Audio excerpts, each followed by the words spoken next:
This video was sponsored by Enhance, Elbilmek, ABRP, Kempower and bilkomponenter.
We are back home. Let's take a look at the result.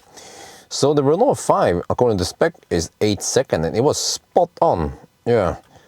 And then it's quite light, 1540 kilograms only with 75 or actually 80 kilograms driver. See, only 150 horsepower, but it can match other cars with 220 horsepower. Oh, okay, except for the ZS EV. Wow, really? Yeah, that's even less horsepower. But I mean, it's roughly on that ballpark, you see. So it's a quick enough car for a front-wheel drive. And then when it comes to noise, it was actually quite okay. 66.4 decibel average. You can see other cars here. Okay, some Taycan with some fat tires. Maybe actually, no, these are skinny tires. Oh, really? Huh. Some Q4 e-tron even. Some ID3. You know, it's roughly in par with some of the German cars even. It's fairly high up in the list here.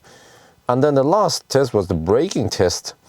Here was also okay performance, not the worst, not at the bottom here, mainly because it was quite light. And okay, it doesn't have super fat tires, see, like EQE here, it needs to get a lot fatter tires, but it's, well, almost twice as heavy.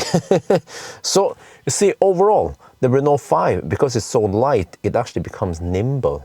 And I guess maybe because it doesn't have super fat tires, then it doesn't need that great soundproofing. So overall though, I mean, okay, it's a city car, right? Or you might not want to take this on a track or go on long road trips, but it actually works.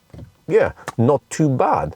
So that's gonna be for now. Hope you guys enjoyed this video. As always, thank you for watching and talk to you later.